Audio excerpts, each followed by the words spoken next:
जैसे ही फोर्स लगाऊंगा तो इसमें एक एक्सटेंशन प्रोड्यूस होगी एंड अल्टीमेटली बेटा हम उसे देख सकते हैं एक स्प्रिंग फोर्स प्रोड्यूस होगी उसके रिजल्ट में, तो स्प्रिंग फोर्स बैकवर्ड डायरेक्शन में होगी। तो let's say E be the extension मेरे पास। व्हाट इफ अगर मैं एक स्प्रिंग की बजाय दो स्प्रिंग्स यूज़ करूं और वो दोनों पैरेलल में यूज़ करूं, मीन्स के एक स्प्रिंग तो मेरे पास लगा हुआ है, अब मैं दूसरा स्प्रिंग इसके साथ बेटा कनेक्ट कर देता हूँ लाइक इन पैरेलल। ये सिंगल स्प्रिंग है तो सिर्फ एक फोर्स लग रही है, एक ही स्प्रिंग फोर्स एक्सर्ट कर रहा है। और अगर आप ऑब्जर्व करो तो एफ इज इक्वल टू, मेरे पास applied force is equal to बेटा स्प्रिंग फोर्स है right now. Although opposite in direction है, नेगेटिव का साइन आना चाहिए अगर मैं डायरेक्शन लूँ। बट इफ बेटा अगर मैं दूसरा स्प्रिंग लगाऊंगा तो यहाँ पर एक सेकंड स्प्रिंग होगा, तो ऑब्वियसली एक्सटेंशन फिर इतनी तो नहीं होगी। अगर सिंगल स्प्रिंग में बेटा एक्सटेंशन इतनी हो रही है, दिस इज़ माई ई, और अगर मैं डुअल स्प्रिंग यूज़ करता हूँ लाइक पैरेलल स्प्रिंग यूज़ करता हूँ, तो ऑब्वियसली कुछ ना कुछ तो बेटा कम होगी एक्सटेंशन। कितनी कम होगी?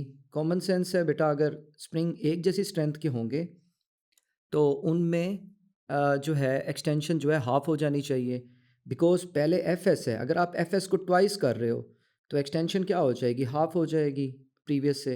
रीज़न, क्योंकि बेटा F and two F S equal in magnitude है। पहले आप एफ लगा रहे थे, जो लगा रहे थे सो लगा रहे थे, लेकिन जैसे ही आपने फर्दर स्प्रिंग इसके अंदर स्प्रिंग फोर्स इंट्रोड्यूस हुई, तो अब बेटा एफ एंड एफ एस का जो रिलेशनशिप है आपस में वो चेंज हो जाएगा, क्योंकि अब तक तो सिंगल एफ एस है, लेकिन अब जब मैं डुअल स्प्रिंग लाऊंगा, तो लेट्स से मैं डुअल स्प्रिंग लेकर आता हूँ, तो अब बेटा देखें इन डुअल स्प्रिंग की वजह से क्या होगा, ये भी फोर्स लगाएगा स्प्रिंग, ये भी फोर्स लगाएगा। लेट्स से ये एफ एस वन है, ये एफ एस टू है। Maybe there spring constants are equal, maybe there spring constants are not equal. ये भी पॉसिबल है कि स्प्रिंग कांस्टेंट डिफरेंट हो, स्प्रिंग कांस्टेंट सेम हो। तो आए इसके ऊपर, अगर मैं इक्विलिब्रियम पोजीशन मेंशन करता हूँ एंड देन फिर मैं फोर्स लेता हूँ राइट वर्ड डायरेक्शन में, तो आप देख सकते हो कि एक्सटेंशन हुई, लेकिन अब पहले से बेटा एक्सटेंशन काफ़ी कम है। क्यों काफ़ी कम है? क्योंकि बेटा अब डुअल स्ट्रेंथ हो गई है, डबल स्ट्रेंथ हो गई है। तो अब ये जो फोर्स है राइटवर्ड डायरेक्शन में जा रही है हमारे पास, और जो स्प्रिंग फोर्स होगी वो किस डायरेक्शन में होंगी? बैकवर्ड डायरेक्शन में होंगी। This is F S one जो कि इस येलो स्प्रिंग की है, एंड बेटा this is F S two जो कि हमारे पास इस सेकंड स्प्रिंग में है। अब अगर बेटा मैं इसकी एक्सटेंशन को मेजर करूं, ऑब्जर्व करूं, तो आप देखो एक्सटेंशन जो है वो प्रीवियस से काफ़ी कम नज़र आ रही है हमें, लाइक दैट वे। तो आए इसको नोटिस करते हैं, तो बेटा it's like E by two हो गई, बिकॉज अगर पहले एफ लग रहा था एफ एस के कंपैरेटिवली, तो एक्सटेंशन ई थी। अब जब मैंने दो स्प्रिंग्स ले लिए तो एक्सटेंशन क्या हो गई हमारे पास? हाफ हो गई है। तो बेटा अब अगर मैं इस रिज़ल्ट को नोट डाउन करना चाहूँ, इसको लिखना चाहूँ, तो कैसे लिखूँगा? ऑब्वियसली अगर आप नोट करो F S one plus F S two बेटा हमारे पास इज़ इक्वल टू एफ है, क्योंकि प्रीवियसली क्या था इन टर्म्स ऑफ मैग्नीट्यूड, यहाँ पर तो F is equal to simply F S था। तो अब दो फोर्सेज हो गई। एफ एस वन किसके इक्वल होगा बेटा? अगर इसका हमारे पास स्प्रिंग कांस्टेंट के वन है और इस वाले का स्प्रिंग कांस्टेंट बेटा के टू है, तो मैं लिख सकता हूँ K one E by two plus K two E by two. And what is F बेटा? एफ किसके इक्वल होगा? ये भी मेरे पास के टोटल हो जाएगा into E by two हो जाएगा। ज़रा एक्सटेंशन तो सेम हो रही है। तो अगर अब आप ऑब्जर्व करो, हम कैंसल आउट कर सकते हैं किसको? ई बाई टू को, ई बाई टू को, ई बाई टू को, बिकॉज एक्सटेंशन इक्वल है बेटा। तीनों तीनों स्प्रिंग्स में एक्सटेंशन इक्वल होगी। वन थिंग मोर, मैंने जब इसको स्ट्रेच किया स्प्रिंग को, तो मैंने बिल्कुल पैरेलल किया है, parallel to the my horizontal ground किया, जिसकी वजह से कोई इतना ज़्यादा इम्पैक्ट नहीं आया कि अगर एक स्प्रिंग ज़्यादा स्ट्रेंथन है तो वो कोई टेढ़ी मेढ़ी स्प्रिंग नहीं की है, मैंने बिल्कुल पैरेलल रख के किया है। तो अब बेटा क्या होएगा? अगर अब आप ऑब्जर्व करो हमारे पास क्या रिजल्ट आएगा? इट इज़ कमिंग के one plus K two is equal to बेटा मेरे पास आ गया के total. So that is very obvious result. जब भी स्प्रिंग्स बेटा पैरेलल में होंगे, आप देख सकते हो उनकी जो हमारे पास वो है एक्सटेंशन है, उनके जो स्प्रिंग कांस्टेंट्स हैं बेटा, they are simply algebraic sum up हो जाएंगे। तो टोटल जो हमारे पास के आया है बेटा, हमारे पास जो टोटल के आया है is simply sum of K one plus K two. अगर K one K two same हुए, फॉर एग्जाम्पल मैं K one and K two को सेम ले लेता हूँ, let's say they are just equal to K one ले लेता हूँ, अज्यूम कर लेता हूँ, तो के टोटल कितना हो जाएगा बेटा? इज इक्वल टू टू के। And that's obviously telling us कि हमारे पास जो स्ट्रेंथ ऑफ द स्प्रिंग है वो ज़्यादा हो गई। के वन एंड के टू में कोई बड़ा छोटा भी हो सकता है, but important thing is that जब spring is in parallel use होंगे तो इन प्रैक्टिकल उनका के बढ़ जाता है, टोटल के राइज अप हो जाता है। इन पैरेलल कॉन्फ़िगरेशंस में आप कह सकते हो कि स्प्रिंग कांस्टेंट के जो है वो राइज हो जाता है, इंक्रीज हो जाता है, means strength of the spring ज़्यादा हो जाता है। एक्सटेंशन क्या होती है बेटा? एक्सटेंशन डिक्रीज होती है as compare to previous one. And यहाँ से हम एक और रिजल्ट भी ऑब्जर्व कर सकते हैं, वेरी इंपॉर्टेंट रिजल्ट। एक्सटेंशन जो है बेटा inversely proportion to number of springs हैं। अब नंबर ऑफ स्प्रिंग्स की तो कोई बात ना हुई कि क्या मतलब है भाई नंबर ऑफ स्प्रिंग्स, ज़ाहिर है पैरेलल में, इन टर्म्स ऑफ पैरेलल के अंदर मैं बात कर रहा हूँ। तो नंबर ऑफ स्प्रिंग्स की बजाय अगर आप ऑब्जर्व करो, हमारे पास कोई भी स्प्रिंग था, लाइक ये मेरे पास स्प्रिंग है, you can consider it like cross sectional area. तो इसका जो क्रॉस सेक्शनल एरिया, हर स्प्रिंग के पास क्रॉस सेक्शनल एरिया, जब मैंने स्प्रिंग को ट्वाइस किया है तो बेसिकली बेटा मैंने क्रॉस सेक्शनल एरिया को इंक्रीज़ किया है। तो क्रॉस सेक्शनल एरिया को इंक्रीज़ करने के रिजल्ट में आप देख सकते हैं क्रॉस सेक्शनल एरिया जो है बेटा इन्वर्सली प्रोपोर्शन होता है टू आवर एक्सटेंशन। बेसिकली जब मैंने स्प्रिंग्स पैरेलल किए, या तो आप कह सकते हो मैंने नंबर ऑफ वायर्स को इंक्रीमेंट कर दिया, नंबर ऑफ स्प्रिंग्स को इंक्रीज कर दिया। और वायर्स हों, फॉर एग्जाम्पल सिंगल वायर मैंने लगाई हुई है बेटा, यहाँ पर मैं एक वायर ले लेता हूँ, मैंने एक सिंगल वायर यूज़ की हुई है। अब बेटा अगर मैं इसको डबल कर देता हूँ तो इनकी जो स्ट्रेंथ है वायर्स की वो बढ़ जाएगी, कॉमन ऑब्जर्वेशन है। अगर बेटा मैं 3 कर देता हूँ, लाइक 3 कर देता हूँ, तो इनकी जो एक्सटेंशन है वो और रिड्यूस हो जाएगी, क्योंकि नंबर ऑफ वायर्स इंक्रीज हो गई। The same going with spring, अगर मैंने 2 यूज़ किए हैं तो मेरे पास स्प्रिंग स्ट्रेंथ दोनों का के जो है सम अप हो गया। अगर मैं 3 यूज़ करता, 3 स्प्रिंग्स ले लेता, तब क्या होता? फॉर एग्जाम्पल अगर मैं 3 स्प्रिंग्स ले लेता हूँ, this is my first spring, this is my बेटा second spring and that is my third spring, तो तब एक्सटेंशन में बिल्कुल पैरेलल फोर्स लगाता तो किसके इक्वल होता? F1 plus F2 plus F3 and that is, अगर एक्सटेंशन सेम होगी तो के टोटल किसके इक्वल आ जाएगा बेटा? K1 plus K2 plus K3। याद रखिएगा एक्सटेंशन जो होता है inversely proportion to our cross sectional area होता है। एंड फर्दर मोर अगर आप ऑब्जर्व करें हमारे इस इंपॉर्टेंट कॉन्सेप्ट में, तो एक्सटेंशन दोनों में सेम हुई है, दोनों स्प्रिंग्स में बेटा एक्सटेंशन सेम हुई है। और इसी को यूज़ करते हुए हमने अपने रिजल्ट के हवाले से एक्सटेंशंस, तो बेटा अगर इस रिजल्ट से एक्सटेंशन सेम हुई हैं, फॉर एग्जांपल अगर मैं दो F1s को डिवाइड FS1 एंड FS2 को बेटा डिवाइड कर देता हूँ, तो क्या होगा हमारे पास रिजल्ट आ जाएगा बेटा K1 E over the K2 over the E। तो बेटा ये एक और रिजल्ट आ गया जो समटाइम्स पेपर में बहुत यूज़फुल होता है। एक्सटेंशंस जो हैं वो कैंसल्ड आउट हो गई हैं, तो फोर्सेस जो हैं just ratio of spring constants हैं। समटाइम्स हमारे पास दो स्प्रिंग कांस्टेंट्स गिवन होते हैं, एक फोर्स गिवन होती है, और पूछ लेता है क्वेश्चन में कि भाई सेकंड स्प्रिंग की अगर के अंदर क्या फोर्स प्रोड्यूस होगी। डिस्कस करेंगे स्प्रिंग्स इन सीरीज़। जब स्प्रिंग्स इन सीरीज़ होते हैं, रिकॉल करें मेरे पास एक मैथ स्प्रिंग सिस्टम है, उसके ऊपर बेटा मैं फोर्स अप्लाई कर, तो बेटा इस सिंगल स्प्रिंग के ऊपर जो मैं फोर्स लगाऊंगा उसके रिजल्ट में इसके अंदर एक एक्सटेंशन होगी and that is simply extension. लेकिन बट इफ़ अगर मैं इस हिस्से को पीछे थोड़ा सा ले जाऊं और बेटा एक सेकंड स्प्रिंग लगा दूं, तो अब क्या होगा? ऑब्वियसली बेटा टू डिफरेंट स्प्रिंग्स के अंदर जितनी एक्सटेंशन इसके अंदर होगी उतनी ही एक्सटेंशन इसके अंदर होगी, बिकॉज इस वाले पीछे वाले स्प्रिंग को ये थोड़ी पता है कि आगे वाले स्प्रिंग में एक्सटेंशन हो रही है, इसको तो सिंपली ये पता है कि मेरे ऊपर ये फोर्स लग रही है। तो इट्स अ कॉमन ऑब्जर्वेशन, अगर इस स्प्रिंग के अंदर बेटा एक्सटेंशन इतनी हो रही है और इसी तरीके से मैं दूसरा स्प्रिंग पीछे लगा देता, तो क्या होता? उसमें भी बेटा सेम एक्सटेंशन होगी। That is common sense. तो आए फॉर एग्जांपल मैं अब इसको यूज़ करता हूँ और मैं एक सेकंड स्प्रिंग लेता हूँ बेटा। सेकंड स्प्रिंग कॉन्फ़िगरेशन के अंदर जो मैं यूज़ कर रहा हूँ उसके अंदर क्या है, मेरे पास अब 2 स्प्रिंग्स यूज़ हो रहे हैं, स्प्रिंग्स यूज़ कर रहा हूँ। This is my spring 1 and this is my ये मेरा स्प्रिंग 1 हो गया बेटा, और ये मेरा स्प्रिंग 2 हो गया। अब बेटा जब मैं इसके ऊपर फोर्स लगाऊंगा तो इट्स अ कॉमन ऑब्जर्वेशन, इसके अंदर भी एक्सटेंशन होगी, इसके अंदर भी एक्सटेंशन होगी। ज़ाहिर है इस स्प्रिंग 2 को या स्प्रिंग 1 को, ये मेरा स्प्रिंग 1 हो गया और ये बेटा मेरा स्प्रिंग 2 हो गया। इनको ये थोड़ी पता है कि हम दोनों सीरीज़ में लगे हुए हैं। बस इस स्प्रिंग को तो यही पता है भाई मेरे ऊपर एक फोर्स F लग रही है और मैंने एक्सटेंड होना है अप टू एक्सटेंशन E। और इस स्प्रिंग को भी यही पता है कि मेरे ऊपर फोर्स लग रही है F और मैंने अंडर एक्सटेंशन जाना है विच इज़ E। तो बेटा इसी तरीके से अगर मैं इनके ऊपर डुअल स्प्रिंग लूँ तो ऑब्ज़र्व करें, इसके अंदर भी एक्सटेंशन हुई है बेटा और इसके अंदर भी एक्सटेंशन हुई है, तो दोनों स्प्रिंग्स अंडर एक्सटेंशन गए हैं। तो टोटल ई जो है वो is equal to E1 plus E2 हो जाएगा। So this is my force. अगर आप ऑब्ज़र्व करो रेफरेंस लाइन के हवाले से, तो इसके अंदर एक्सटेंशन कितनी है बेटा? E। इसी तरीके से सिमिलरली सेकेंड स्प्रिंग के अंदर भी एक्सटेंशन होगी। तो आप ऑब्ज़र्व करो, ये देखें, इसके अंदर भी एक्सटेंशन हुई, इसके अंदर भी एक्सटेंशन हुई, तो बोथ के अंदर एक्सटेंशन क्या हो गई? E। तो अब बेटा इसके अंदर अपनी स्प्रिंग फोर्स लगेगी विच इज़ लाइक Fs2, और इसके ऊपर अपनी स्प्रिंग फोर्स लग रही है विच इज़ Fs1।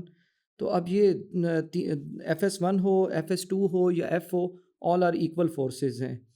तो इट्स वेरी क्लियर बेटा। अब मैं अगर इनको लेबल कर दूं तो इसकी एक्सटेंशन को क्या कह सकता हूं? This is like my extension 1, this is like बेटा मेरा एक्सटेंशन 2 है, regardless of their spring constant. ज़ाहिर है अगर किसी का स्प्रिंग कांस्टेंट ज़्यादा होगा तो उसमें लेस एक्सटेंशन होगी। That is what's the definition of spring constant के। अब बेटा अगर आप ऑब्जर्व करो हमारे पास S1 किसके इक्वल हो जाएगा? इक्वल्स टू Fs2 के इक्वल हो जाएगा, इज इक्वल टू हमारे पास F के इक्वल हो जाएगा। अब बेटा अगर हम फर्दर देखें तो जो एक्सटेंशन E1 E2 हुई है that is our total extension. तो टोटल एक्सटेंशन कितनी हुई होगी बेटा? E total is equal to this time E1 plus E2। But recall करें ई टोटल किसके इक्वल है बेटा? ई टोटल जो है हमारे पास फोर्स ओवर द टोटल, के टोटल जो भी हमारे पास के इफेक्टिव या के टोटल होगा, स्प्रिंग कांस्टेंट होगा। व्हाट इज़ ई वन बेटा जी? ई वन किसके इक्वल होगा? That is Fs1 over the K1। What is E two बेटा हमारे पास? That is going to become Fs2 over the बेटा हमारे पास K2 हो जाएगा। एंड कॉमन सेंस ऑब्जर्व करें, Fs1 एंड Fs2 इक्वल्स हैं तो they can be cancelled out. तो एज अ रिज़ल्ट बेटा आप इसे लिख सकते हो फाइनल रिज़ल्ट के तौर पर 1 over the K effective is equals to 1 over the K1 plus 1 over the K2। तो बेटा अब अगर मैं के इफेक्टिव की वैल्यू कैलकुलेट करूं, लाइक एलसीएम ले लूं, तो के इफेक्टिव हो जाएगा मेरे पास K1 into K2, K1 plus K2 बेटा, और एंड देन फाइनली मैं इसको रेसिप्रोकल करके लिख सकता हूँ। तो के इफेक्टिव मेरे पास आ जाएगा K1 K2 over the K1 plus K2। Reason क्यों है? क्योंकि बेटा के इफेक्टिव जब आप सीरीज़ में लगाते हो, जैसे कि मैंने यहाँ पर लगाया, सीरीज़ में लगाया, this is my spring 1, this is my spring 2। तो बेटा के इफेक्टिव जो है वो आप देखें सीरीज़ में लगाने के साथ रिड्यूस हो गया। और याद रखें for example whatever you take the value of K1, whatever you take the value of K2, K effective दोनों की वैल्यू से कम आएगा। फॉर एग्जांपल मैं K1 को, फॉर एग्जांपल बेटा मैं K1 को 10 ले लेता हूँ एंड K2 को बेटा मैं फॉर एग्जांपल 90 ले लेता हूँ। अब के इफेक्टिव देखें इन दोनों की वैल्यू से कम आएगा। K1 की वैल्यू 10 K1 इंटू K2 बेटा 900 हो गया हमारे पास, एंड K1 प्लस K2 कितना हो गया मेरे पास? लाइक 100 हो गया। तो के इफेक्टिव जो है हमारे पास 9 आ गया। तो इन प्रिंसिपल के इफेक्टिव इन हमारे पास जो हम सीरीज़ में लगा रहे हैं will be less than K1 and K2 दोनों से ही छोटा होगा। एंड बट इसके इफेक्टिव तो याद रखें अगर आप एक या आपने तो एक लगाया, फॉर एग्जांपल अब मैं एक स्ट्रिंग ले लेता हूँ। For example this is my first string बेटा, ये मैं फर्स्ट स्ट्रिंग ले लेता हूँ। Then I take a second string, may be of same length, may be of different length, may be of same material, may be of different material. And then बेटा मैं एक third string ले लेता हूँ और इनके ऊपर बेटा मैं फोर्स एक्सर्ट करता हूँ। Like this is the way मैंने जो फोर्स अप्लाई की है। अभी इस फोर्स के हवाले से एक बात याद रखें, इसमें भी कोई एक्सटेंशन होगी। Let's say this is E3, let's say this is E2, let's say this is E1। But all के अंदर बेटा तमाम के अंदर जो रिस्टोरिंग फोर्स पैदा प्रोड्यूस होगी, चाहे स्प्रिंग्स हों, चाहे रॉड्स हों, चाहे बेटा मैं स्ट्रिंग्स ले रहा हूँ, जो मर्ज़ी ले रहा हूँ, तो इसके अंदर बेटा Fs2, इसके अंदर जो फोर्स पैदा होगी this is for example Fs2, तो प्रीवियस वाले को Fs3 कर देता हूँ मैं। This is like my Fs3 थी third restoring force, and this is Fs1। तो ये सारी Fs1 इज़ इक्वल टू बेटा Fs2 इज़ इक्वल टू हमारे पास Fs3 हो जाएगा। अब बेटा ये सारे के सारे हमारे पास इक्वल्स हो जाएंगे to our this basic force F के इक्वल हो जाएंगे। अब बेटा इसी वजह से जब आप इनका के इफेक्टिव निकालोगे तो do remember 1 over K effective is equal to 1 over K1 plus 1 over K2 plus 1 over K3 हो जाएगा। So this is very important. तो के इफेक्टिव क्या आएगा जब आप रेसिप्रोकल करके एलसीएम करके हटोगे? तो के इफेक्टिव बेटा याद रखिएगा K1 K2 एंड K3 से कम होएगा। Always do remember that. One more result बेटा आप जहन में रखिएगा। अब मैं इसकी एक एग्जांपल कराता हूँ बेटा। मेरे पास हमारे पास क्या था, हमारे पास बेटा एक फोर्स लगी, मैंने यहाँ पर एक पैरेलल कॉन्फ़िगरेशन लिया है स्प्रिंग्स को, और बेटा एक को मैंने सीरीज़ में लिया है। अब आप ऑब्ज़र्व करो तो पैरेलल वालों के अंदर जो एक्सटेंशन हो रही है that is like E/2। Suppose कर रहा हूँ कि सारे एक जैसे हैं, और इसके अंदर जो एक्सटेंशन हुई है बेटा दैट इज़ लाइक आप कह सकते हो जो है ट्वाइस हुई है। मैं अज्यूम कर रहा हूँ सेम स्प्रिंग्स। तो अब इसके हवाले से अगर मैं ऑब्ज़र्व करूँ सेम फोर्स, क्योंकि मैं सेम फोर्स लगा रहा हूँ, मैंने तमाम एग्जांपल्स में डू रिमेंबर मैंने तमाम एग्जांपल्स में इसमें सेम फोर्स लगाई है। ज़ाहिर है कि पहले जितनी फोर्स मैंने सिंगल स्प्रिंग पे लगाई थी उतनी ही फ़ोर्स मैंने जब दो उसमें लगाई हैं तो उनमें सेम एक्सटेंशन हुई। इसी तरीके से जब इस एग्ज़ाम्पल को मैं कर रहा था, जी आपका क्वेश्चन मैंने सुन लिया बेटा, उसी का जवाब दे रहा हूँ। तो इसके अंदर जब मैंने पैरेलल लिया था तो मैंने इधर फ़ोर्स कांस्टेंट रखी है, जो भी व्हाटएवर द पर्टिकुलर मैंने फ़ोर्स की एक वैल्यू ली है, फॉर एग्ज़ाम्पल 20 न्यूटन ली है, तो वही मैं अप्लाई कर रहा हूँ, तो उसी से मैं इसको आगे फ़ास्ट फॉरवर्ड फ़ोर्स लगा रहा हूँ। तो मैंने फ़ोर्स, ये वाली फ़ोर्स जो है किसी भी एग्ज़ाम्पल में चेंज नहीं की, इसको मैंने F बोला। For example it was initially set 20 Newton, तो मैंने 20 न्यूटन रखी हुई है। इस केस में भी इसी तरीके से था। तो अगर इधर एक्सटेंशन ई हुई थी फॉर एग्जांपल 5 मीटर हुई थी, तो यहाँ भी 5 मीटर एक्सटेंशन होगी, यहाँ भी 5 मीटर्स एक्सटेंशन होगी। अब बेटा इस एग्जांपल के अंदर भी इसी तरीके से है, मैं एक फोर्स एफ लगा रहा हूँ और मैं फोर्स को कांस्टेंट रहने दे रहा हूँ। तो अब जो मेरे पास एक्सटेंशन हुई है, अगर आप ऑब्जर्व करो तो इट इज़ लाइक E/2 हुई है। हमारे पास जो एक्सटेंशन हुई है लाइक कितनी हुई है, E/2 हुई है। This is our extension. ये हमारे पास जो एक्सटेंशन हुई है कितनी हुई है बेटा, हमारे पास E/2 हो गई है, और इसमें कितनी एक्सटेंशन हो गई, E हो गई है। आप एक्सटेंशन वाइज भी कैलकुलेट कर सकते हो और आप डायरेक्ट भी कर सकते हो, बट वी नो इनका स्प्रिंग कांस्टेंट क्या होगा। फॉर एग्जांपल इसका स्प्रिंग कांस्टेंट के है, इसका स्प्रिंग कांस्टेंट के है, इसका स्प्रिंग कांस्टेंट के है। तो बेटा ये इन पैरेलल होने की वजह से वी नो इनका के कितना होगा, इनका के टोटल होगा K1 plus K2 means the 2K हो जाएगा, क्योंकि के सेम है पड़ा दोनों का। तो इस पैरेलल कॉम्बिनेशन का जो मुझे के टोटल मिलेगा दैट इज़ बेटा 2K। अब बेटा मैं इसके के की बारे में अगर बात करूं तो इसमें कितना के होएगा, इसका के सिंपली के है, इसमें एक्सटेंशन हुई है ई, और इन इन टोटल का पैरेलल का के जो है वो 2K हो चुका है। लेकिन अब इनको ये दो जो पैरेलल हैं आपस में तो पैरेलल हैं, बट इसके साथ तो इन सीरीज़ में है। जैसा कि ऊपर दिखाया गया ये दो पैरेलल है और ये आपस में सीरीज़ में है। तो अब इसका क्या रिजल्ट होगा, it's result is very simple. इसका रिजल्ट कैसे बनेगा, अब बेटा देखें कैलकुलेट करते हैं हम इसको कैलकुलेट करते हैं तो हमारे पास क्या रिजल्ट आएगा। तो अब के इफेक्टिव हम टोटल निकालना चाहते हैं सारे का, तो देखें एक हमारे पास क्या आएगा। अब हमारे पास आप लिख सकते हो 1/K effective is equal to 1/2K, because क्योंकि 2K वाला जो बेटा स्प्रिंग है ट्वाइस हो चुके हैं, इस किसके इक्वल हो चुका है, हमारे पास 1/K effective is equal to 1/2K plus 1 हमारे पास हो चुका है के, बिकॉज इसका रिज़ल्ट के है और इनका नेट रिज़ल्ट जो है वो 2K है।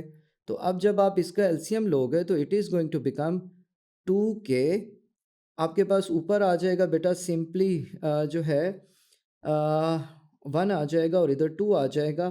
तो 1/K इफेक्टिव जो है उसकी वैल्यू अब आप रेसिप्रोकल अगर कर लो तो ये बन जाएगा बेटा के effective is equal to 2K/1 + 2, दोनों साइड्स को रेसिप्रोकल कर दिया। The final result is 2/3 of the K effective. बेटा अब हमारे पास जो टॉपिक है वो यंग्स मॉडुलस है। यंग मॉडुलस क्या होता है, बेसिकली ये किसी भी मटेरियल के लिए इट्स अ कांस्टेंट, आप इसे कांस्टेंट ले सकते हो किसी भी मटेरियल के लिए, and it tells us about the किसी भी मटेरियल के इलास्टिक लिमिट क्या है। फॉर एग्जांपल ये हमें बताता है कि कोई भी मटेरियल कितना इलास्टिक होगा। इसके लिए सिंबल ई भी यूज़ कर सकते हैं जो कि मोस्टली बुक्स में होता है, एंड वाई भी यूज़ कर सकते हैं। फॉर सिंपलिसिटी मैं यूज़ करूंगा वाई, ताकि ये बेटा रिकॉल करें। मेरे पास एक रॉड है, अगर मैं उसके ऊपर फोर्स लगाता हूँ उसे एक्सटेंड करने के लिए, तो उसमें जाहिर है कि एक एक्सटेंशन प्रोड्यूस होगी। बेटा अगर मैं इस रॉड को ट्वाइस कर दूं इन लेंथ में, ऑब्वियसली सेम फोर्स लगाऊं तो उसमें एक्सटेंशन क्या हो जाएगी, ट्वाइस हो जाएगी, लाइक दिस वे। तो आप देख सकते हैं कि इस रॉड के अंदर बेटा वही फोर्स लगाई तो इसमें एक्सटेंशन क्या होगी, ट्वाइस हो गई। तो इट्स क्लियरली टेलिंग अस, हमने पढ़ा था कि एक्सटेंशन, अभी पढ़कर हटे हैं, extension directly proportional to length है हमारे पास। जितनी ज्यादा लेंथ होगी बेटा एक्सटेंशन उतनी ही डायरेक्टली प्रोपोर्शनल होती जाती है। तो पहले मेरे पास लेंथ L थी, अब तो एक्सटेंशन बेटा मेरे पास क्या थी, E थी। अब बेटा मेरे पास एक और लेंथ L हो गई तो एक्सटेंशन क्या हो गई, फर्दर E हो गई, बिकॉज फोर्स तो सेम लग रही है। तो लेंथ को ट्वाइस करने से बेटा मेरे पास एक्सटेंशन भी ट्वाइस हो गई है। अब बेटा अगर मैं इस सिंगल रॉड को ट्वाइस में कन्वर्ट कर दूँ, लाइक 2 रॉड्स लेता हूँ और इसके ऊपर सेम फोर्स अप्लाई करता हूँ, तो ऑब्वियसली एक्सटेंशन क्या होनी चाहिए? हाफ़ हो जाएगी। तो दिस इज़ द वे, अगर आप ऑब्ज़र्व करो तो हमारे पास एक्सटेंशन क्या हो गई? हाफ़ हो गई। तो ये हमें क्लियरली बता रहा है कि बेटा एक्सटेंशन जो है inversely proportion to cross sectional area है। बिकॉज़ हमने 2 वायर्स ली हैं, तो दोनों वायर्स को इंट्रोड्यूस कराने से हमारे पास क्या क्या रिज़ल्ट आया है? हमारे पास बेटा लाइक क्रॉस सेक्शनल एरिया बढ़ गया है। वन मोर थिंग, मैंने एरिया को एज़ अ कांस्टेंट रखा है, क्योंकि इट्स अ लीनियर, मैंने आपको इस लेसन सीरीज़ के स्टार्ट में ही बताया था कि हम लीनियर डिफॉर्मेशन पढ़ने जा रहे हैं। तो वो डिफॉर्मेशन पढ़ने जा रहे हैं जो कि बिल्कुल वन डायमेंशनल होगी, तो एरिया चेंज नहीं किया।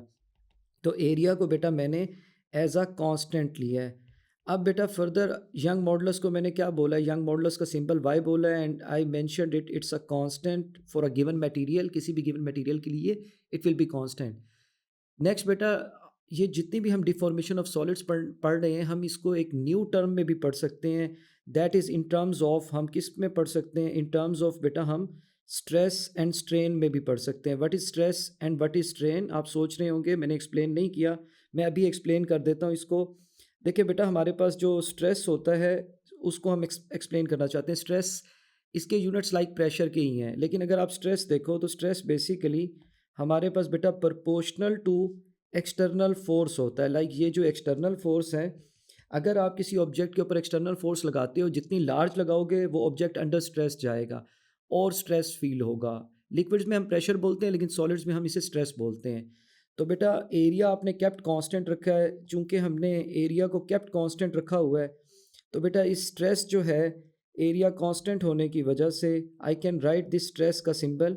इस स्ट्रेस के सिंबल को बेटा मैं सिग्मा से रिप्रेजेंट कर सकता हूँ। So sigma is basically, it's a basically stress. तो स्ट्रेस इज़ प्रोपोर्शनल टू बेटा मेरी एक्सटर्नल फोर्स।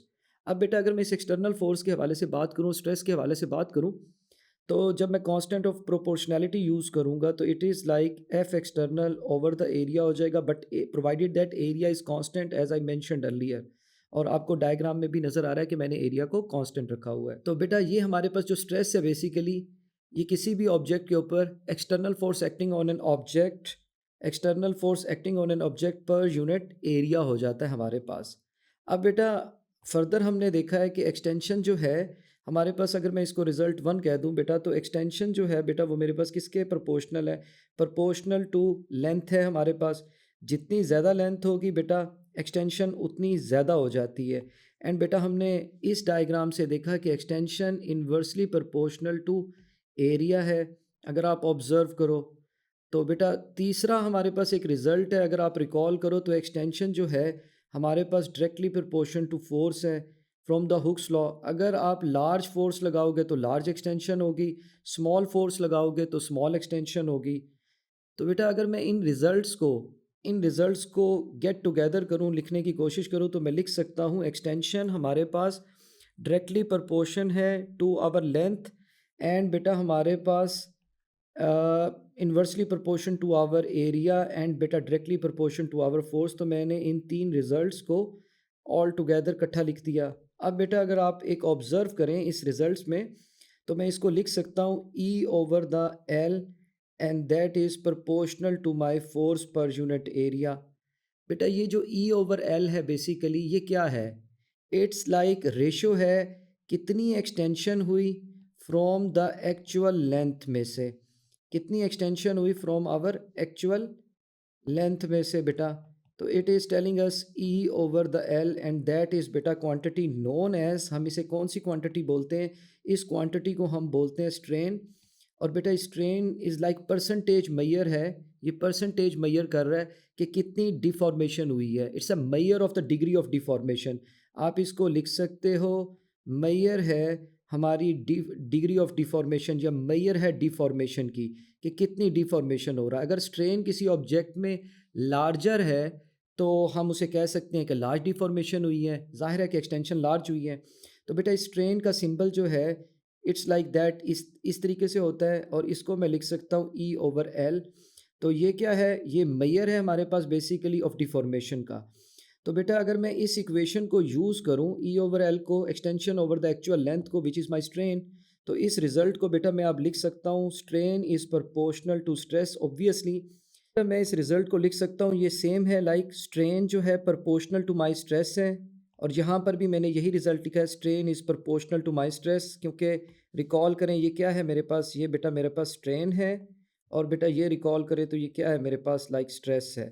तो अब बेटा आप इन दो रिज़ल्ट्स को लिख सकते हो, strain directly proportion to stress इस वे में, या आप लिख सकते हो बेटा in terms of E and L proportional to F over A, both are identical same things. अब बेटा ज़ाहिर है कोई कांस्टेंट ऑफ प्रोपोर्शनैलिटी होना चाहिए, तो इस रिज़ल्ट में जो हमारे पास कांस्टेंट ऑफ प्रोपोर्शनैलिटी आएगा that is constant for a particular material, and इस सिंबल को हम 1/y, basically the y symbol, तो इसको बेटा हम बोलते हैं, हमारे पास क्या बोलते हैं, यंग मॉडुलस। इसको बेटा हम बोलते हैं यंग्स मॉडुलस बोलते हैं। ये बेसिकली एक साइंटिस्ट था जिसने ये कैलकुलेट किया फर्स्ट टाइम। तो दिस इज सिग्मा, और बेटा इस रिजल्ट को अगर मैं पैरेलल लिखना चाहूँ I can write it like this way, E over L is equal to 1/y, and that's बेटा मेरा एफ ओवर ए आ जाएगा। तो यहाँ ये मेरे पास वही यंग मॉडुलस है, both are identical, same same formulation है, इसलिए मैं दोनों को पैरेलल लिख के दिखा रहा हूँ।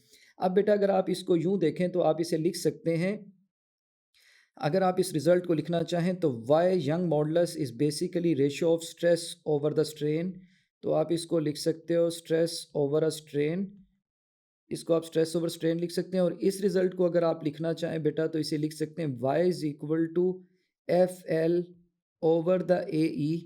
तो this is our way of writing. अगर आप ऑब्ज़र्व करो, हमारे पास ये जो है हमारे पास बेटा स्टिल स्ट्रेस है, और ये हमारे पास अगर आप ऑब्ज़र्व करो, अगर लेंथ को आप नीचे ले आओ तो ये स्ट्रेन बन जाएगा।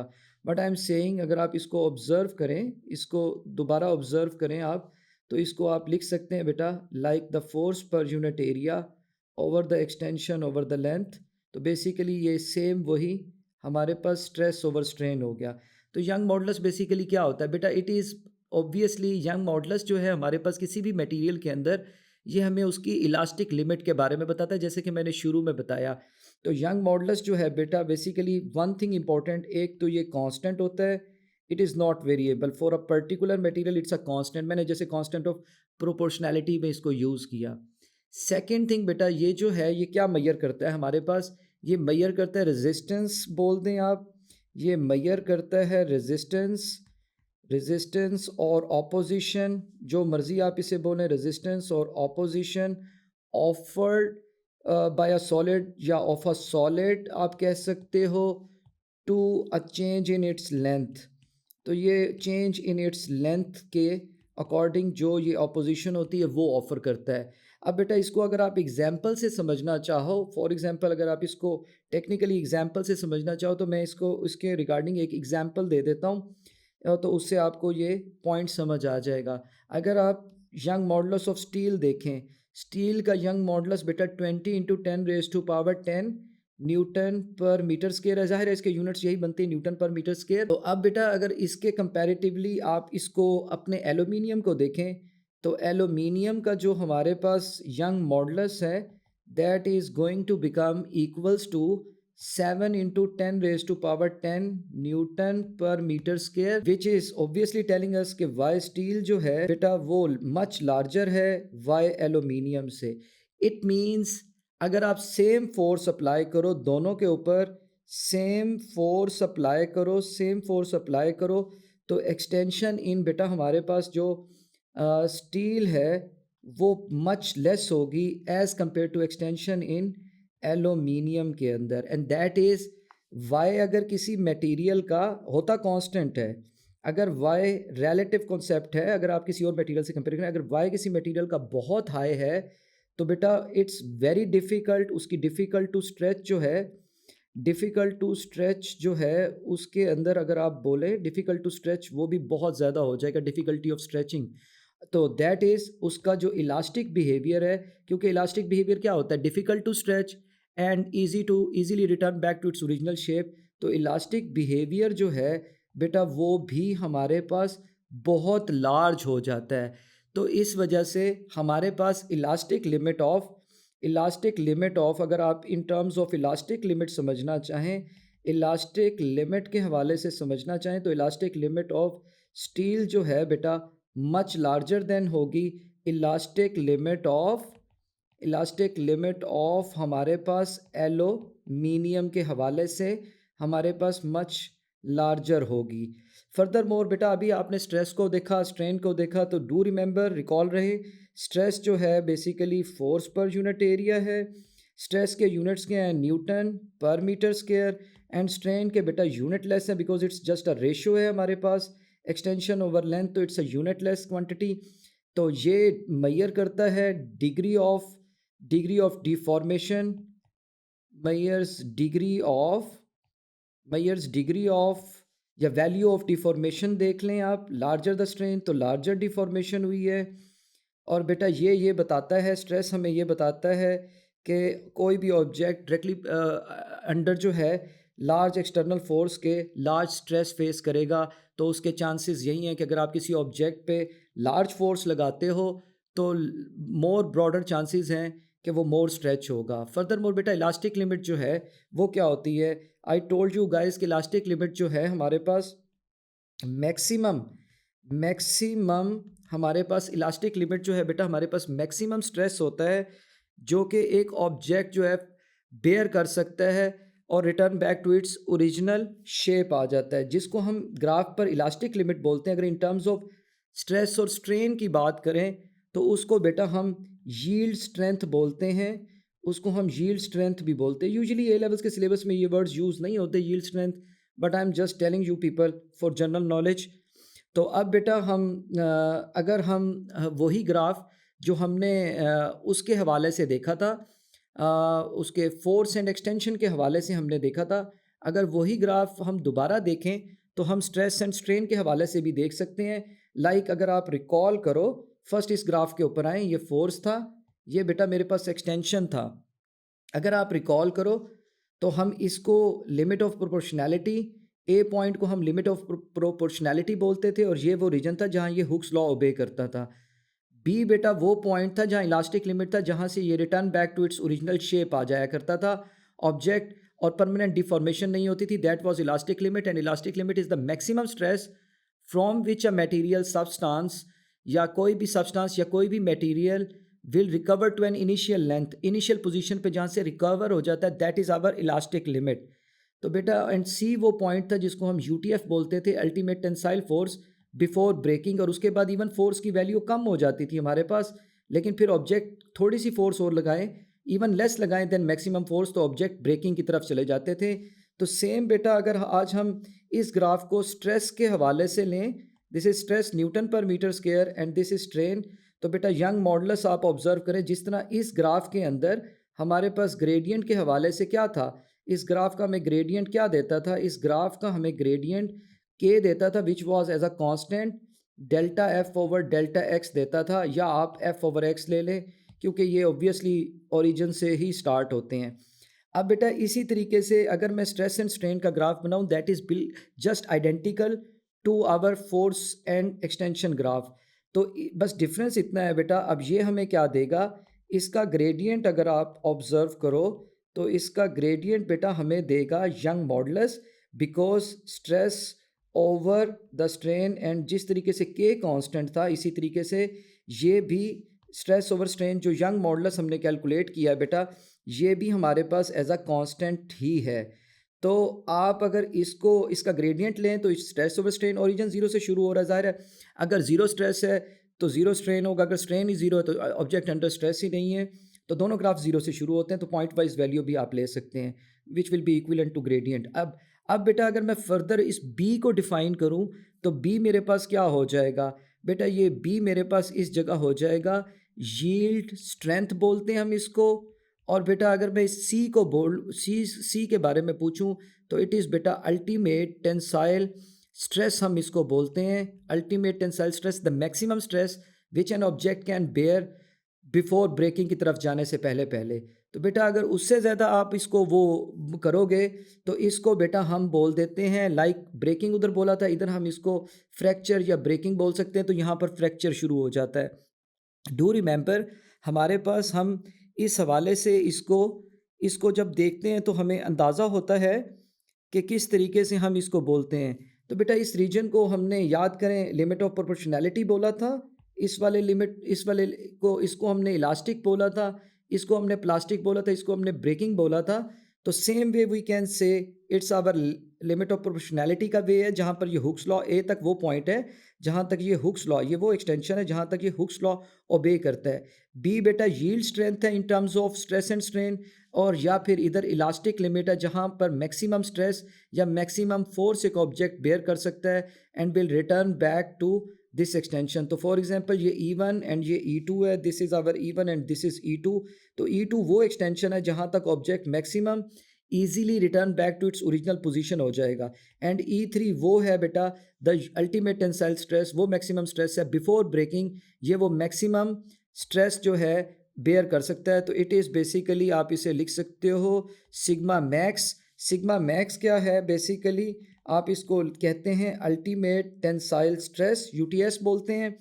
तो अब बेटा इस हिस्से को हम क्या बोलते हैं, हमारे पास ये जो हिस्सा आ जाता है इसकी वैल्यू क्या आ जाती है हमारे पास, इस हिस्से को बेटा हम क्या बोल देते हैं, इसको हम नेकिंग भी बोल देते हैं। Why we mention it necking, ज़रूरत नहीं है, आउट ऑफ सिलेबस है हमारे, लेकिन मैं थोड़ा सा आइडिया दे देता हूँ आपको। जब ऑब्जेक्ट बेटा फ्रैक्चर की तरफ जाते हैं तो आप देखें कि वो दे आर लाइक इस साइड पर नेकिंग जिस तरह तरीके से थोड़े से लाइक ये शेप इख्तियार कर लेते हैं। आपने अक्सर कोई ऑब्जेक्ट्स कैंडीज़ वगैरह को तोड़ा होगा तो वो बीच में इस तरीके से हो जाते हैं। तो this is the necking portion, जब वो टूटने से पहले परफॉर्म करते हैं या बिहेव करते हैं। दो फर्दर केसेस को देखें, हमारे पास एक अक्सर एग्जाम्पल आ जाती है, बच्चे पूछते हैं एंड दे गेट कन्फ्यूज।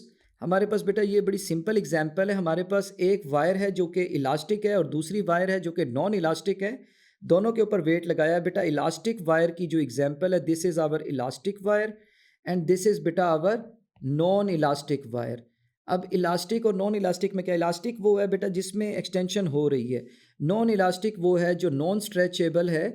अक्सर हमारे क्वेश्चंस में गिवन होता है कि ये स्ट्रेच नहीं होगी, इसमें एक्सटेंशन नहीं होगी, तो स्टूडेंट्स गेट कंफ्यूज। बेटा ऑब्वियसली इसमें एक एक स्प्रिंग फोर्स या रिस्टोरिंग फोर्स आप कह सकते हो वो प्रोड्यूस होगी।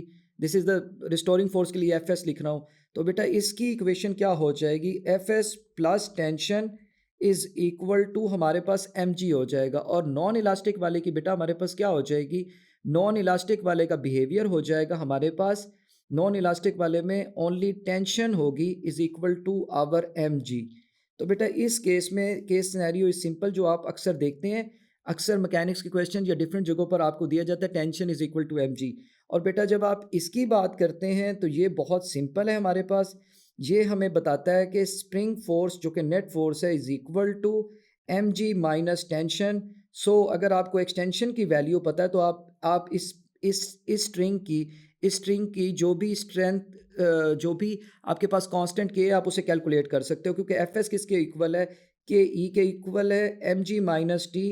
तो आप के कैलकुलेट कर सकते हो M G minus T over E. तो प्रैक्टिकली एग्जाम्स के हवाले से मैंने ये बताया है कि there can be two types of strings. जब वो कहता है non stretchable non elastic strings, अक्सर मैकेनिक्स के क्वेश्चंस जो बच्चे मैथ्स में हैं, मैथमेटिक्स में अक्सर मैकेनिक्स के क्वेश्चंस में वो दे देता है कि नॉन इलास्टिक है, नॉन स्ट्रेचेबल है, तो बेटा उस वक्त रिस्टोरिंग फोर्स नहीं है। लेकिन फिजिक्स में वो अक्सर कह देता है strings get stretch up to the extension E. तो then you have to be careful कि ऊपर स्प्रिंग फोर्स रिस्टोरिंग फोर्स है जो उसे स्ट्रिंग को वापस लाना चाह रही है, और टेंशन बेटा अपवर्ड डायरेक्शन में। नाउ बेटा हमारे पास एनर्जी की डिबेट आती है, इस मैस स्प्रिंग सिस्टम में एनर्जी की क्या पोजीशन होगी। हमारे पास एनर्जी की पोजीशन बेटा बहुत सिंपल है, लाइक जैसे ही आप किसी इसके ऊपर ऑब्जेक्ट के ऊपर फोर्स लगाते हो और इसमें एक्सटेंशन प्रोड्यूस होती है, लाइक दिस F1 प्रोड्यूस हुई है, तो आप ऑब्जर्व करो, आप इसको मेंशन कर सकते हो लाइक इस पोजीशन पर कि इस टाइम इसके अंदर फोर्स जो है F1 अप्लाई हुई है और एक्सटेंशन E अप्लाई हुई है। इस केस सिनेरियो में देखें, ये जो स्प्रिंग फोर्स है बेटा एज अ फंक्शन ऑफ, मैं इसको लिख रहा हूँ as a function of displacement है या एक्सटेंशन है, जो मर्जी आप कहें। ये आप पहली दफ़ा इस तरह की फोर्स देख रहे हैं इस यूनिट में। फोर्स जो है बेटा as a function of displacement है, इसमें कोई फोर्स कांस्टेंट नहीं है। फंक्शन लिखने का क्या मतलब है बेटा, force is no more constant. लेकिन हमने जो वर्क की डेफिनेशन पढ़ी है बेटा, हमने जो वर्क की डेफिनेशन पढ़ी है उसमें तो एफ कांस्टेंट होता था इनटू डिस्प्लेसमेंट। तो अब बेटा जाहिर है कि हमारे पास जब फोर्स ही कांस्टेंट नहीं है तो how how can we apply our work definition. तो इस वर्क की डेफिनेशन को अप्लाई करने के लिए we take an average force लेते हैं बेटा हमारे पास, and then we take the simple displacement. Average force का क्या मतलब है, initial force plus the final force बेटा हमारे पास, this is the F0 initial force, this is the F1 final force. यहाँ पर F1, यहाँ पर F0 which is luckily zero. तो F0 plus F1 over the two into बेटा आप डिस्प्लेसमेंट लेते हो and this result is going to become F1x over the two which is practically simply area under the graph बन गया आपके पास। तो force आप हमेशा एवरेज लेते हो। इसी वजह से बेटा हमेशा अगर आप इसको एरिया ऑफ ट्राइंगल से सॉल्व करना चाहो तो you can also calculate area of triangle which is simply बेटा आपके पास क्या आ रहा है 1/2, this is base into height and that is the F1।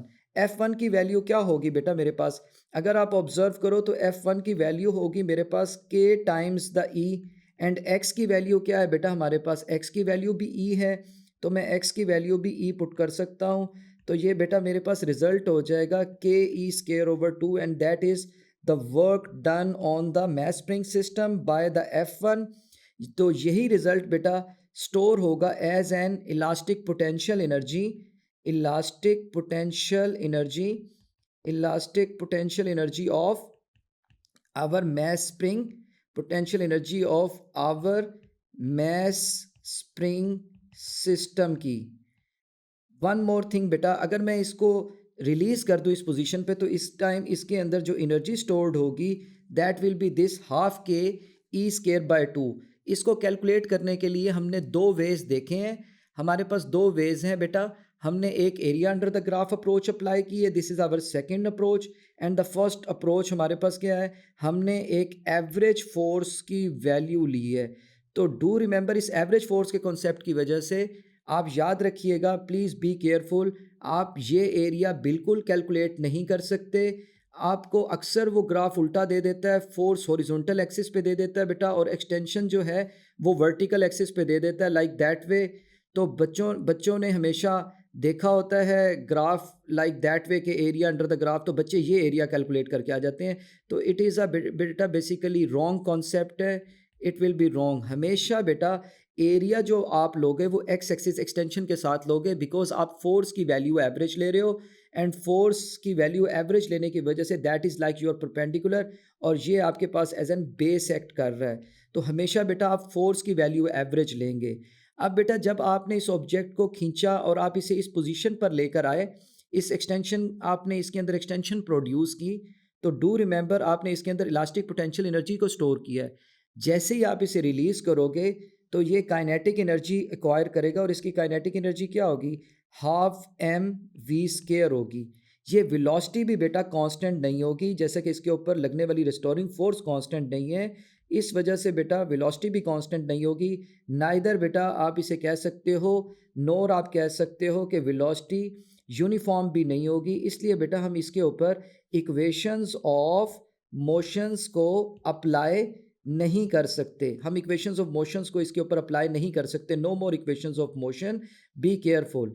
तो इसका बेटा थोड़ा सा मैथमेटिक्स कॉम्प्लेक्स है, हम या इक्वेशंस कॉम्प्लेक्स हैं, वो हम A2 फिजिक्स में इंशाल्लाह देखेंगे। अब बेटा काइनेटिक एनर्जी जो है वो इस ऑब्जेक्ट की क्या आ गई, ½ mv² हो गई। अब बेटा अगर हम इसको फर्दर देखें, इस काइनेटिक एनर्जी के हवाले से हम इसको फर्दर देखें, तो डू रिमेंबर, मैं वंस मोर इसे कह रहा हूँ आप लोगों को, प्लीज़ बी केयरफुल। जब भी आप लोगे, आप फोर्स एंड एक्सटेंशन का एरिया लोगे, हमेशा बेस की वैल्यू एक्सटेंशन पर लोगे, because you are considering an average value of the force. तो average value of the force लेने के लिए आप एक एवरेज एस्टीमेट ले रहे हो। अगर किसी बच्चे ने कभी लाइक इस तरीके से इसकी वैल्यूज़ ले ली, इस एरिया को ले लिया बेटा, ये वाला एरिया ले लिया, लाइक फोर्स इस तरीके से कर ली, तो ये ले लिया, तो ये रॉन्ग हो जाएगा। Be careful, it's a wrong way, it's a बेटा करेक्ट आंसर हमारे पास। अब बेटा जाहिर है कि इसके अंदर एनर्जी का जो बिहेवियर है, अगर आप इलास्टिक पोटेंशियल एनर्जी को देखें जो कि वर्क डन बाय स्प्रिंग हुआ था, हमारे पास elastic potential energy it is like KE²/2। तो आप ओ लेवल्स मैथमेटिक्स में पढ़ चुके हैं, इस तरह के ग्राफ्स को हम पैराबोलिक शेप में रिप्रेजेंट करते हैं एंड दैट इज़ KE²/2।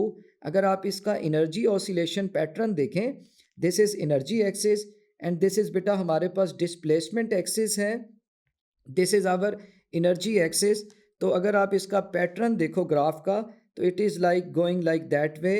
हमारे पास जैसे जैसे बेटा ये ज़ीरो है और इस साइड पे एक्सटेंशन इंक्रीज हो रही लाइक पैराबोलिक पैटर्न में। एंड इलास्टिक पोटेंशियल एनर्जी कहाँ पर मैक्सिमम होगी? ई एट मैक्सिमम एक्सटेंशन पर। अगर मैक्स एक्सटेंशन है तो इलास्टिक पोटेंशियल एनर्जी भी हमारे पास मैक्स वैल्यू होगी। एंड बेटा इस तरफ भी आप देख सकते हैं लाइक कंप्रेशन के वक्त जब आप कंप्रेशन करोगे तो ये साइड आपको किसको इंडिकेट कर रही है? दिस साइड किसको इंडिकेट कर रही है? नेगेटिव साइड को, तो कंप्रेशन है। और इस साइड पर आप किसको इंडिकेट कर रहे हो बेटा? एक्सटेंशन को इंडिकेट कर रहे हो। तो एक्सटेंशन के वक्त भी हमारे पास इलास्टिक पोटेंशियल एनर्जी स्टोर होगी।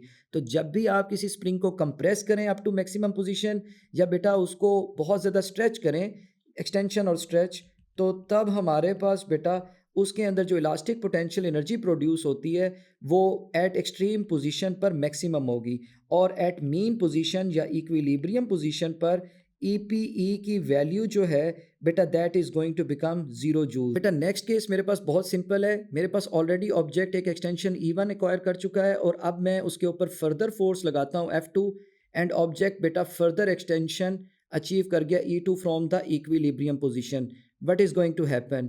हमारे पास एक E1 पोजीशन है बेटा, तो E1 के ऊपर जो उसके ऊपर फोर्स लग रही है दैट इज सिंपली F1 और E2 के ऊपर जो फोर्स लग रही है बेटा दैट इज सिंपली F2। तो वी नो हम हमेशा फोर्स की एवरेज वैल्यू लेते हैं। तो बेटा इलास्टिक पोटेंशियल एनर्जी जो कि work done on the spring के नतीजे में होगी जो आप स्टोर कर रहे हो, जैसे ही आपने इसके ऊपर F1 फोर्स लगाई तो आपने ऑब्जेक्ट को खींचा और ऑब्जेक्ट को पीछे आगे लेकर गए, इस तरफ राइटवर्ड लेके गए। थोड़ी देर बाद आप रुके नहीं, आपने फर्दर फोर्स F2 लगाई तो ऑब्जेक्ट फर्दर राइटवर्ड डायरेक्शन में ट्रेवल कर गया। तो बेटा ये दो फोर्सेस लगाई तो इलास्टिक पोटेंशियल एनर्जी इस फोर्स के नतीजे में होगी जिसको हम लिख सकते हैं as an our average force times the बेटा हमारे पास the total displacement because it's simply the work done on the spring which is stored in the spring as an elastic potential energy. This is going to become E2 minus E1।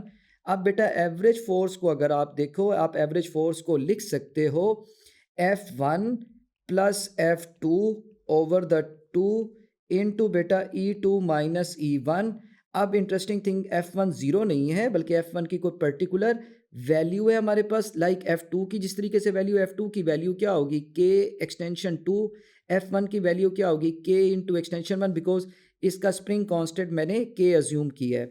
अब बेटा अगर मैं F1 की value लिखूं तो this is K E1 हो जाएगा, F2 की वैल्यू लिखूं तो बेटा दिस इज K E2 हो जाएगा ओवर द 2 इनटू बेटा मेरे पास एक्सटेंशन हो जाएगा E2 माइनस E1 हो जाएगा। अब बेटा अगर मैं इस रिजल्ट में K/2 कॉमन ले लेता हूं तो it is going to become E1 plus E2, E2 minus E1।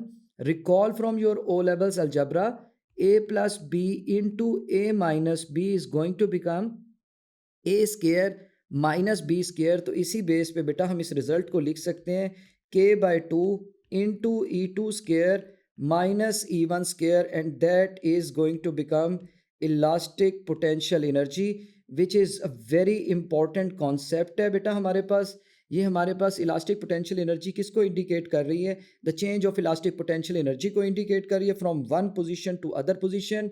हमने क्या किया बेटा, हमने एवरेज फोर्स की वैल्यू ली, F1 पहले लगाई, पहले इनिशियली इक्विलिब्रियम पर था मेरे पास ऑब्जेक्ट, मैंने उसके ऊपर फोर्स F लगाई, वो F1 लगाई बेटा तो उसमें एक्सटेंशन E1 प्रोड्यूस हुई। ग्राफ के ऊपर मैं उसे लिख सकता हूँ E1 एंड F1 लाइक इस पॉइंट के कोऑर्डिनेट्स लिख सकता हूँ बेटा। इस पॉइंट के कोऑर्डिनेट्स क्या हैं? E1 एंड F1 बेटा। फिर मैंने फर्दर फोर्स लगाई विच इज़ E2 एंड उसके ऊपर फोर्स F2 थी तो F2 के नतीजे में उसके ऊपर एक्सटेंशन क्या हो गई? E2 हो गई। मैंने जो फोर्स लगाई that is my F2 and as a result के तौर पे एक्सटेंशन क्या हो गई बेटा? उसके ऊपर E2 हो गई। अब बेटा मैंने इसकी work done on the spring which is elastic potential energy, I took just average force into the बेटा नेट डिस्प्लेसमेंट जो इन दोनों के दरमियान हुई।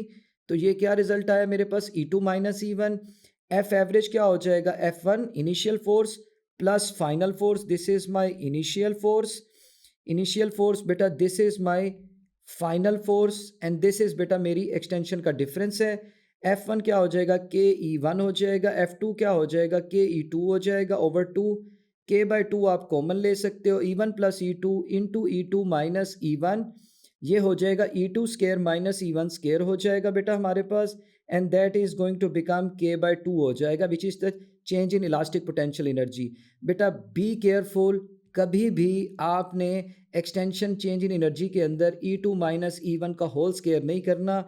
It's a wrong result, students को मना कर कर थक जाते हैं, बच्चे ये हरकत कराते हैं। प्लीज़, इंडिविजुअल का स्केयर है। अगर आप इस रिज़ल्ट को लिखना चाहें, आप इसे इस तरीके से लिख सकते हैं, minus KE1 square over 2। So it's very important concept and simple concept. It's a separate the change in energy that is telling you the final energy, that is telling you बेटा हमारे पास इनिशियल एनर्जी। बेटा our next topic is very simple about energy density. What is energy density? It's simply energy over a given volume. जाहिर है बेटा ये हमारे पास एक वायर है, तो इस वायर कहें या स्प्रिंग लें, इसका एक वॉल्यूम है। जैसे ही बेटा मैं इसके ऊपर एक फोर्स लगाऊंगा, उसके रिज़ल्ट में इसके अंदर एक एक्सटेंशन प्रोड्यूस होगी, और हम बोलते हैं कि इसके अंदर स्ट्रिंग के अंदर हमने इलास्टिक पोटेंशियल एनर्जी स्टोर कर दी। But what about this volume? अगर हम वॉल्यूम की सेंस लें, तो हमने बेसिकली इसके टोटल वॉल्यूम के अंदर जो है एक एनर्जी स्टोर की है। और इसका वॉल्यूम क्या था? अगर इसका क्रॉस सेक्शनल एरिया ए है, तो इसका वॉल्यूम जो होगा ए इंटू लेंथ एल होगा। तो बेटा मैं अगर इसके ऊपर फोर्स अप्लाई करता हूँ, इस फोर्स ने इसके अलोंग एक एक्सटेंशन प्रोड्यूस की है। तो दिस एक्सटेंशन की वैल्यू को अगर मैं स्टडी करना चाहूँ कि वट, और इसकी प्रॉपर्टीज़ को एनर्जी की मीनिंग्स में स्टडी करना चाहूँ, तो मैं किस तरीके से कर सकता हूँ? Let us see the graph of stress and strain. तो बेटा अगर मैं स्ट्रेस एंड स्ट्रेन का ग्राफ देखता हूँ, तो ऑब्जर्व करें, इस स्ट्रेन के नतीजे में, इस स्ट्रेस के नतीजे में हमारे पास ये स्ट्रेन प्रोड्यूस हुआ। What is stress? स्ट्रेस बेटा basically proportional to our force था। And what was strain? Strain was बेटा हमारे पास था E over the like length L। तो वही स्ट्रेस एंड स्ट्रेन के मीनिंग्स में अगर हम स्टडी करने की कोशिश करें इसको, एनर्जी डेंसिटी को, what is energy density? Recall करें, अभी मैंने बताया energy over the given volume है of that wire, particular wire. अब बेटा अगर आप रिकॉल करो, हम अभी एनर्जी की इक्वेशंस को देखकर हटे, जब हमने इसको फोर्स लिया और बेटा हमने इसको डिस्प्लेसमेंट लिया। रिकॉल करें तो हम एक एवरेज फोर्स की वैल्यू लेते थे, एवरेज फोर्स लेते थे, और इलास्टिक पोटेंशियल एनर्जी जो है हमारे पास एवरेज फोर्स इनटू बेटा एक्सटेंशन, जो कि ई वैल्यू हमारे पास होती थी, इनटू ई आ जाता था। और इसका फाइनल रिजल्ट जब हम लिखते थे, जाहिर है बेटा यहाँ पर ज़ीरो फोर्स, तो यहाँ पर एक्सटेंशन के ऊपर फोर्स एफ है, that is what ever the value. तो हम इसको लिख सकते हैं सिंपली एवरेज की वजह से 1/2 0 plus F into E, and the final result is F E over 2। अगर बेटा मैं इसके एफ की जगह पर इस एफ की वैल्यू में के ई पुट करूंगा, तो ये हो जाएगा के ई स्केयर ओवर 2। रिसेंटली मैं इसको सॉल्व करके हटा हूँ। लेकिन बेटा व्हाट इफ़ अगर मैं इस इलास्टिक पोटेंशियल एनर्जी के नीचे वॉल्यूम डिवाइड कर दूं बोथ साइड्स पर, तो ये मेरे पास क्या रिजल्ट आ जाएगा? बेटा ये रिजल्ट आ जाएगा एफ ई ओवर 2 इंटू बेटा हमारे पास हो जाएगा वॉल्यूम। एंड वॉल्यूम क्या होगा? अगर आप ऑब्जर्व करो, this is our cross sectional area, जिसको हमने केप्ट कांस्टेंट रखा है, और सिर्फ एक्सटेंशन इंक्रीज हुई है। तो इस वायर का अपना वॉल्यूम क्या है? Area into length, that will be its volume. तो एरिया ए जो है क्रॉस सेक्शनल एरिया था, जो हमने केप्ट कांस्टेंट रखा था। तो अब बेटा मैं इसको लिख सकता हूँ F E over the 2, volume की जगह पर मैं इसको लिख सकता हूँ हमारे पास A into length L, and that is going to become elastic potential energy per unit volume, जिसको बेटा हम एनर्जी डेंसिटी भी बोल देते हैं। और एनर्जी डेंसिटी के सिंबल में यूजुअली हम यूज़ करते हैं एस के तौर पे, और सिंबल्स भी यूज़ हो सकते हैं। तो एस इज़ इक्वल टू बेटा मेरे पास हो गया 1/2 F over A into E over L. अगर आप F over A into E over L को स्टडी करें, तो ये आपके पास फोर्स पर यूनिट एरिया जो है, it is going to be stress. And बेटा अगर ई ओवर एल को आप देखें, तो it is like your strain, and the further thing is that it's 1/2, and it's हमारे पास energy density. And from this graph आप क्लियरली देख सकते हो कि हमारे पास स्ट्रेस की एवरेज वैल्यू आ गई, इनटू स्ट्रेन हो गया। तो average value of stress into strain हमें क्या देता है? Energy density. तो एरिया अंडर दिस ग्राफ हमें क्या देता है बेटा? स्ट्रेस स्ट्रेन ग्राफ के नीचे हमें क्या देता है? एनर्जी डेंसिटी, जिसका सिंबल एस है, and meaning energy per unit volume देता है हमें। एंड एस की वैल्यू जो है बेटा sigma E over the two है, and that's very simple way में हम एनर्जी डेंसिटी को डिफाइन कर सकते हैं। Do remember it's an average stress, जिस तरीके से एवरेज फोर्स होती थी, और हमेशा आप एक्सटेंशन वाले ग्राफ को एज अ बेस बनाओगे और वर्टिकल वैल्यू जो है वो हमेशा स्ट्रेस की लोगे द सेम वे जैसे हम फोर्स पे अप्लाई करते थे।